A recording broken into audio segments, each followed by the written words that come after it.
secteurs de la vie nationale les réformes nécessaires à l'amélioration de leur vécu quotidien, selon notre leitmotiv, le peuple d'abord.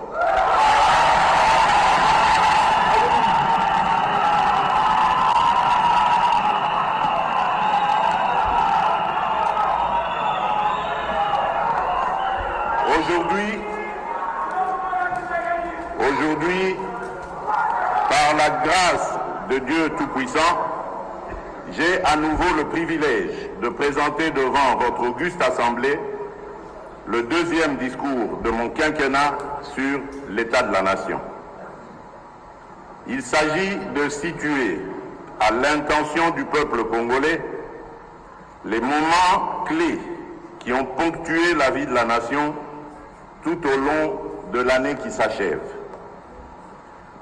Honorables députés et sénateurs, distingués invités, permettez-moi avant toute chose de m'incliner devant la mémoire des Congolaises et Congolais qui ont perdu leur vie au cours de cette année 2020 pour des raisons diverses, dues notamment à la crise sanitaire et à l'insécurité dans l'Est du pays. Pour cela, je vous demande de garder une minute de silence.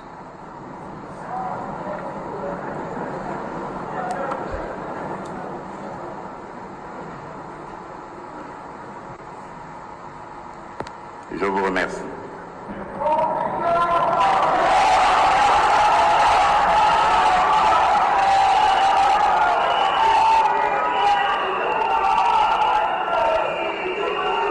Je ne peux passer sous silence le profond respect que j'ai pour le peuple congolais, pour son endurance et sa résilience face à des situations de crise multiformes qu'il a parfois subies en tant que victime de l'injustice sociale et du déficit de gouvernance. Honorables députés et sénateurs, distingués invités, le 13 décembre 2019, dans cette même salle, j'avais annoncé que l'an 2020 serait l'année de l'action, durant laquelle tout devait être mis en œuvre pour rendre irréversible notre lancée vers le progrès et l'émergence. Ma détermination était renforcée par l'expérience réussie de l'alternance pacifique au sommet de l'État, événement majeur qui tranchait avec le passé tumultueux de notre pays depuis son indépendance. Dans cette optique, j'avais pris devant notre peuple l'engagement d'opérer les réformes courageuses et ambitieuses qu'impose la reconstruction de notre pays. Mais je savais que le seul vouloir n'allait pas suffire, qu'il fallait établir un cadre politique et institutionnel qui soit propice à leur mise en œuvre. Et que, dans le même élan, j'ai formulé le vœu qu'ensemble, dans le cadre de notre coalition, mon prédécesseur et moi-même allions relever les défis qui s'imposaient à nous tous en tant que citoyens de ce beau pays. En effet, telle qu'elle était pensée après les élections de 2018, la coalition FCC-CACH avait pour vocation non seulement de garantir une alternance pacifique et éviter à notre pays des conflits majeurs, mais aussi à servir de catalyseur pour que l'action du gouvernement puisse mieux rencontrer les attentes de la population. Malheureusement, la réalité des faits est que, malgré les efforts que j'ai déployés, les sacrifices que j'ai consentis et les humiliations que j'ai tolérées,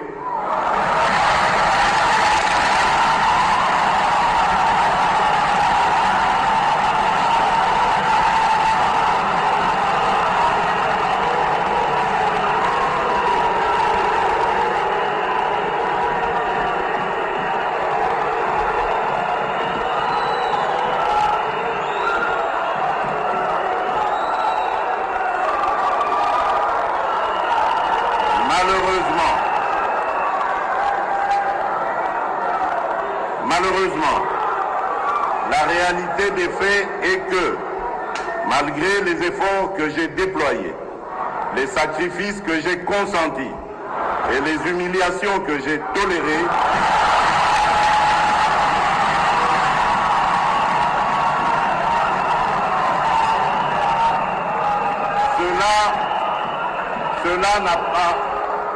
cela n'a pas suffi à faire fonctionner harmonieusement cette coalition.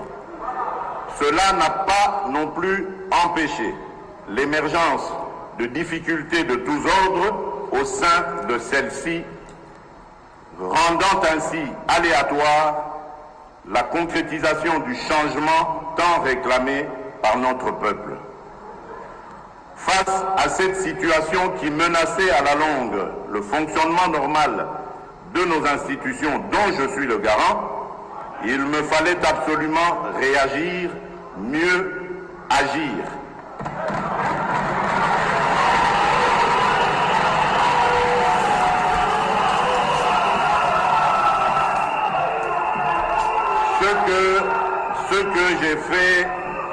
Ce que j'ai fait en 3 temps.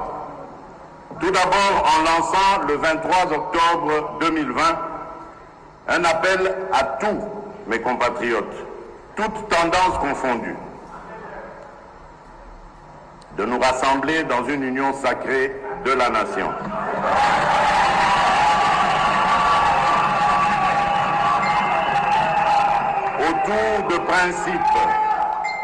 Autour de principes, de valeurs et d'actions dédiées au service de la population.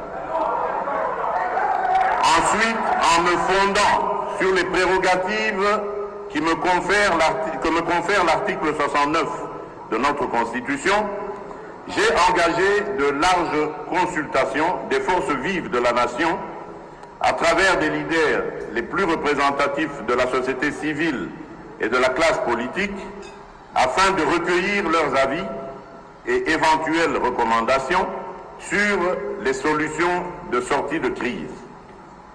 Enfin, par mon message à la nation du 6 décembre dernier, j'ai rendu publiques les décisions que j'avais prises, enrichies par les apports de différents groupes et personnalités consultées. En effet, comme cela est ressorti dans mon dernier message à la nation, j'ai noté une forte convergence entre la très grande majorité des partis consultés et moi-même sur la nécessité de rompre avec une coalition FCC cash devenue paralysante pour l'action du gouvernement.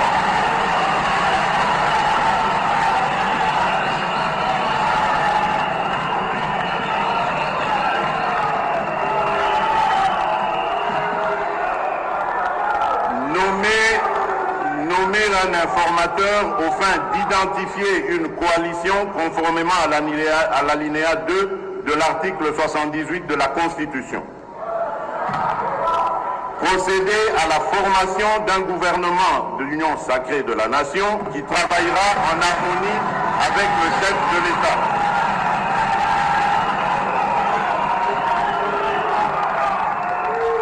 Mettre en œuvre les réformes issues des consultations dont la plupart sont les mêmes que celles voulues par le président de la République et contenues dans le programme du gouvernement. C'est le lieu ici de rendre un vibrant hommage et mérité à vous, honorables députés et sénateurs, de toute tendance politique, qui avez participé activement à ces consultations, où vous vous êtes approprié des résultats et décisions qui en ont découlé en vous inscrivant dans la dynamique de travailler avant toute chose, dans l'intérêt du peuple dont vous êtes les représentants. Comme je n'ai cessé de vous le rappeler, vous avez un rôle à jouer pour aider à corriger les excès du passé, à implémenter un nouveau code, un nouveau mode de gouvernance et à veiller à ce que nous ayons un Congo pacifié plus efficace, plus démocratique et surtout plus solidaire. C'est pourquoi la mission du nouveau bureau sera de se pencher sur la revalorisation de la mission parlementaire tout en veillant bien sûr à un meilleur traitement des députés.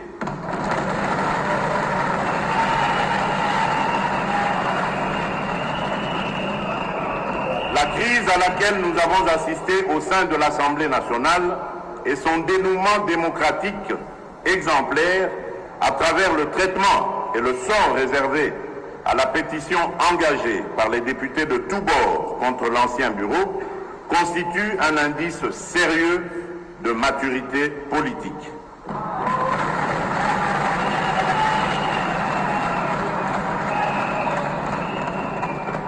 Ce fait tend à démentir une certaine doxa populaire qui soutient encore que le sort de notre pays ne peut s'inscrire que dans le sang, la violence, les rébellions, les assassinats et autres coups d'État.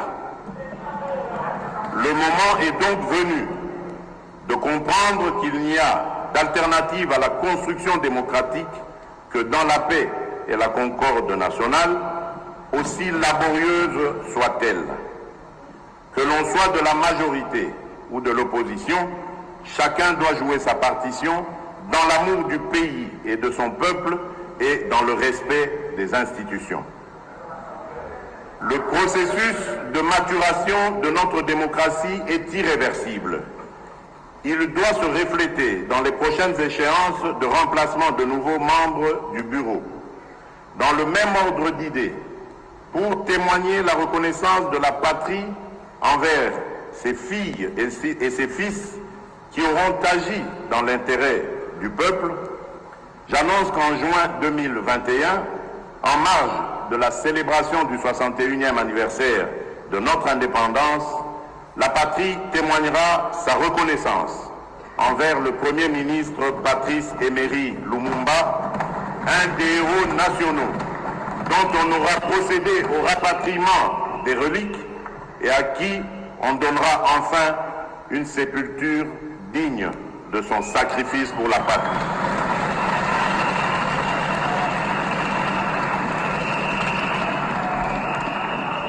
Honorables députés et sénateurs, un autre événement déterminant qui a marqué un tournant décisif dans la vie nationale et a rendu indispensable des actions de courage reste sans nul doute l'apparition dans notre pays de l'épidémie de coronavirus Covid-19 qui met en danger la santé de nos populations déjà fortement vulnérables de suite de l'accès insuffisant à la santé, à l'eau, à l'électricité et en proie à d'autres maladies et épidémies.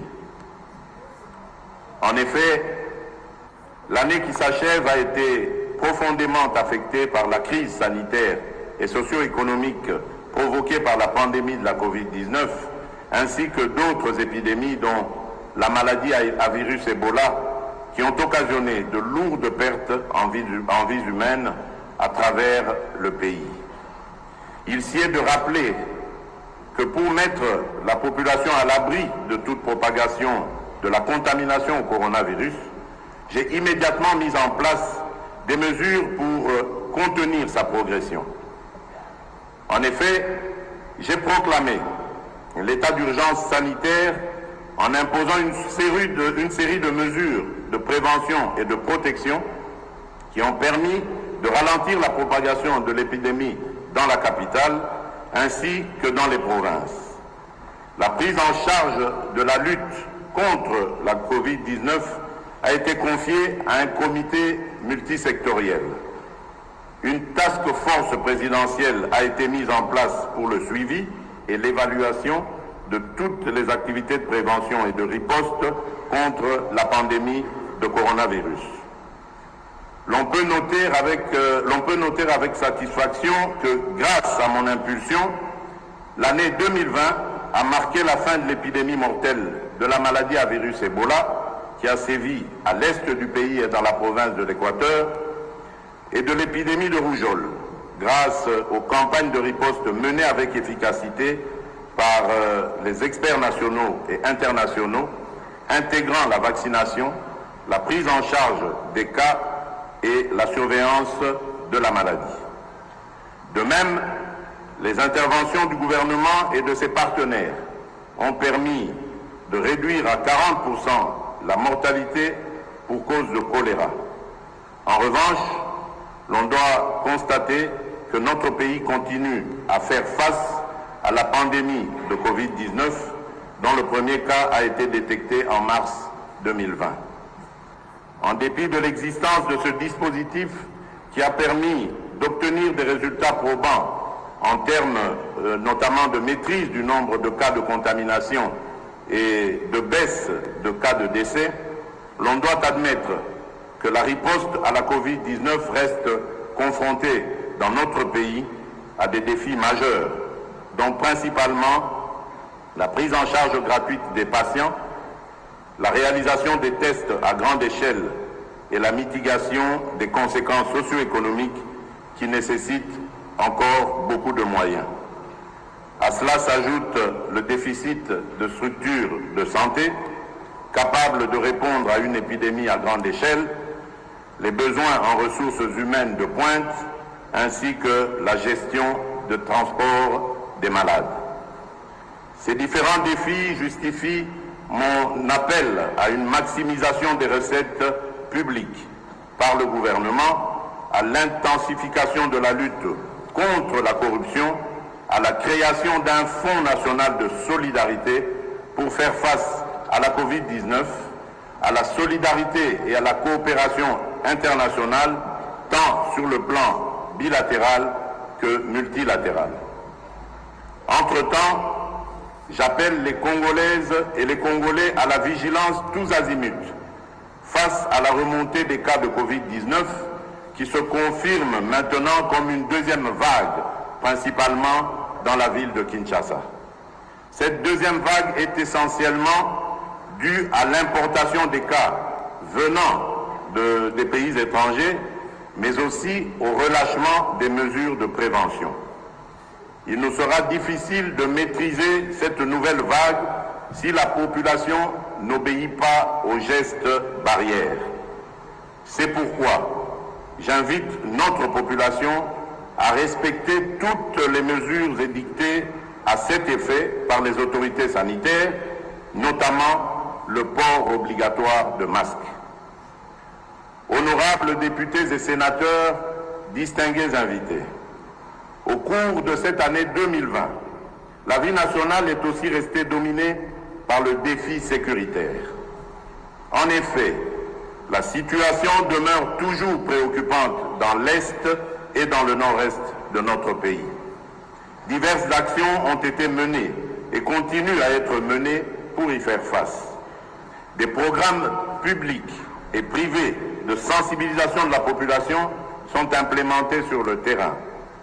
Des opérations de nos forces armées tendant à traquer et neutraliser les ennemis sont toujours en cours et une réforme des programmes DDR et STAREC est actuellement en phase de finalisation pour aboutir à un programme unique et fusionné DDR-CS, désarmement, démobilisation, réinsertion communautaire et stabilisation, destiné à gérer les cas des personnes qui renoncent aux activités des groupes armés. Je vous demande donc de soutenir mon action pour le rétablissement de l'autorité de l'État dans cette partie de notre pays. Les FARDC, dont j'assume le commandement suprême, vont prendre de plus en plus d'ampleur, de plus en plus de force, et elles seront capables de défendre notre pays et tout le territoire national.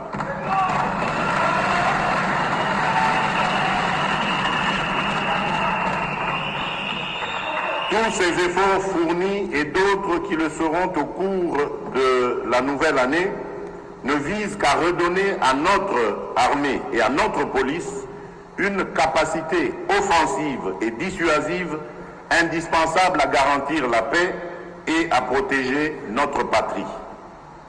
Dans cet effort, nous bénéficions du concours de la MONUSCO, de la FIB, la Brigade rapide d'intervention, et de nos partenaires bi- et multilatéraux à qui j'adresse tous mes remerciements pour le soutien financier, logistique, technique et opérationnel. Dans cette optique, je signale qu'au cours de cette année 2020, notre pays vient de formaliser la reprise de la coopération militaire avec les États-Unis d'Amérique, matérialisée par la signature d'un mémorandum d'entente. Dans le même ordre d'idées, j'annonce la création d'une école de guerre en République démocratique du Congo l'année prochaine.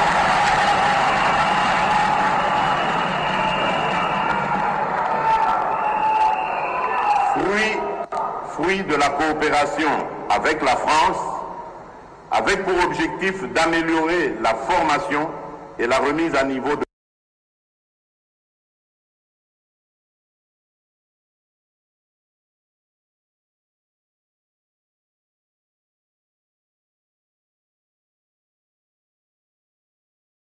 nos officiers supérieurs dans tous les domaines. De même, je signale que les travaux de construction de l'Académie de police et du ministère de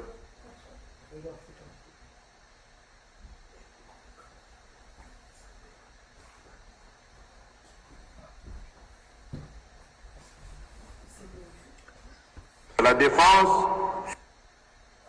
sur financement de l'Union européenne vont commencer au début de la nouvelle année 2021.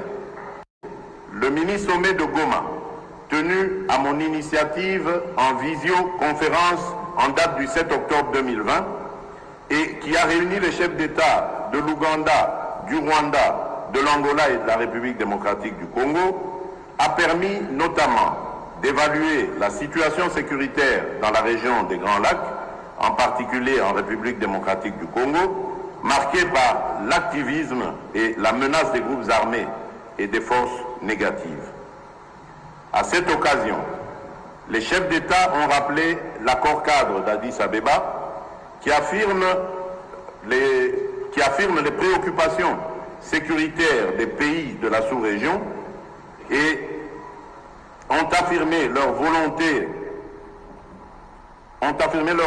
de conjuguer leurs efforts visant à éradiquer ces forces négatives et groupes armés opérant dans la sous-région et en particulier à l'est de la République démocratique du Congo. Tous ces efforts fournis et d'autres qui le seront au cours de la nouvelle année ne visent qu'à redonner à notre armée et à notre police une capacité offensive et dissuasive indispensable pour la protection de la patrie. Honorables députés et sénateurs, distingués invités, je ne peux passer sous silence un autre défi qui a marqué mon action au cours de cette année 2020, à savoir l'éducation.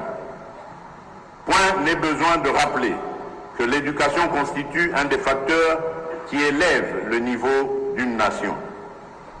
En application de l'article 43 de la Constitution, j'ai décidé de la mise en œuvre effective de la gratuité de l'enseignement à l'ensemble du niveau primaire et sur toute l'étendue du territoire national dès la rentrée scolaire 2019-2020.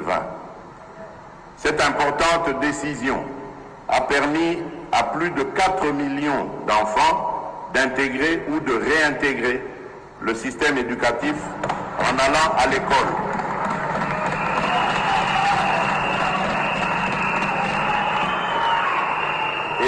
Et de réduire de manière substantielle les charges des parents pour l'éducation de leurs enfants. Je me dois de souligner que la politique de gratuité a induit des effets de divers ordres. Des instructions précises ont été données au gouvernement afin d'arrêter des mesures d'accompagnement.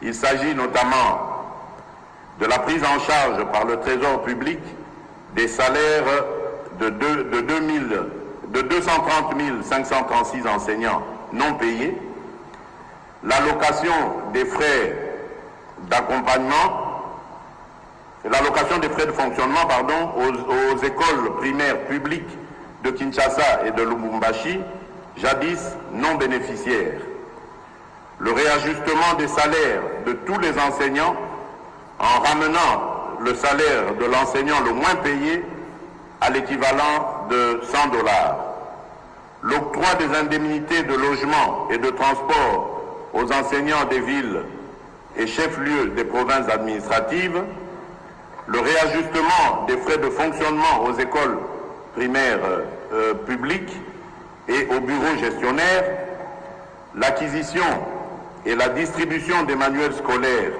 et matériels didactiques, la construction de quelques nouvelles salles de classe, la prise en charge, depuis octobre dernier, de 58 735 enseignants, nouvelles unités du primaire.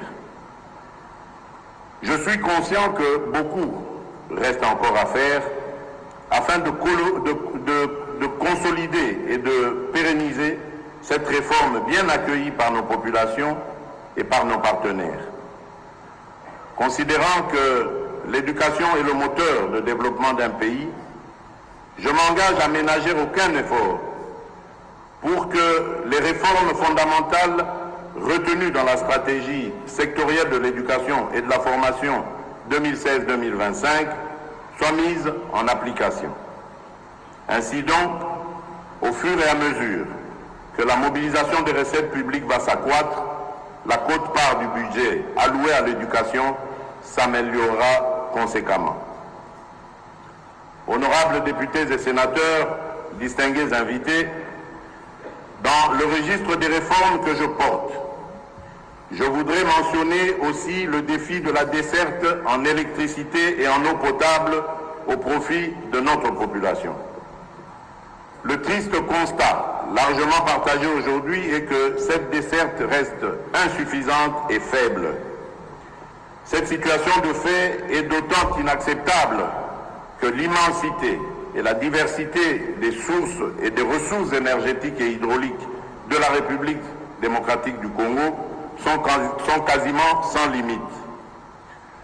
Ce déficit est dû à l'incapacité par le passé à anticiper les exigences de la démographie galopante d'aujourd'hui et la multiplication de nos cités et de nos villes qui ont fini de prendre de court nos infrastructures insuffisantes et vieillissantes. Comme je le répète souvent, nous devons rompre avec la culture du potentiellement riche pour s'inscrire dans la logique de la réalisation effective et efficiente de nos potentialités. C'est fort de cette conviction qu'a été organisé du 20 au 22 août 2019 le Forum de Matadi sur l'énergie, mère du développement rapide et de la modernité bien comprise. De ce forum est sortie l'option volontariste que l'énergie devrait être considérée comme une priorité du quinquennat en cours. Cette annonce tirait son réalisme des lois numéro 14/011 du 17 juin 2014 sur l'électricité et numéro 15/026 du 31 décembre 2015 sur l'eau, qui ont révolutionné notre gestion passée dans ces deux domaines désormais libéralisés. C'est toujours grâce à cette conviction que j'ai encouragé certaines réalisations. Par exemple, à Kinshasa, dont la grandeur et la densité comptent parmi les plus grandes dans notre pays, dans notre continent et dans le monde. 2 nouvelles usines de production d'eau potable sont actuellement en construction pour résorber le déficit. Il s'agit de l'usine de Lembaïmbou, dont la production finale sera de 220 000 m3 par jour, et de celle de Mbiza Ozone, qui, elle, en produira à terme 300 000 m3 par jour. Par ailleurs, la réhabilitation du captage de Ndjili ramènera au réseau quinois 330 000 m3 par jour supplémentaires.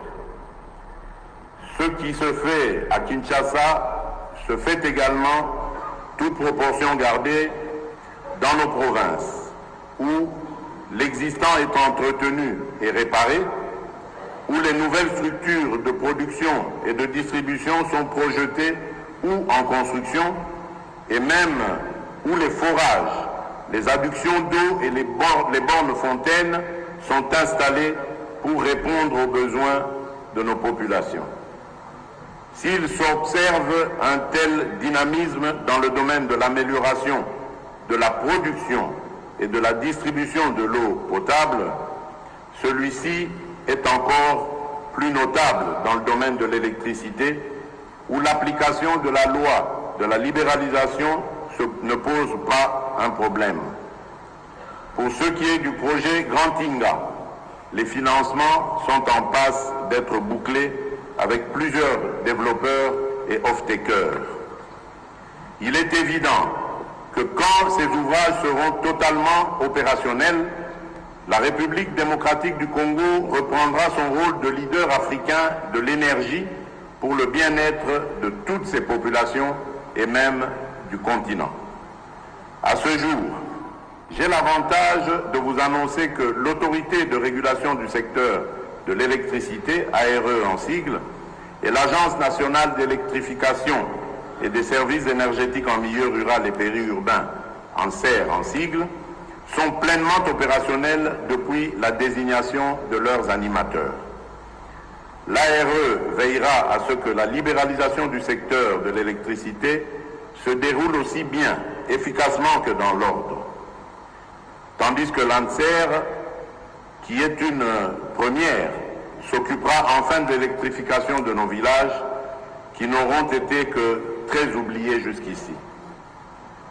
La stratégie choisie est de trouver rapidement des moyens pour la construction des micro- et mini-centrales hydroélectriques et solaires, de manière à fournir de l'énergie aux principales grandes agglomérations et aux chefs-lieux de tous nos territoires. Bientôt, il en sera également ainsi pour la loi sur l'eau dont les mesures d'application ont fini d'être examinées au niveau du gouvernement. Honorables députés et sénateurs, distingués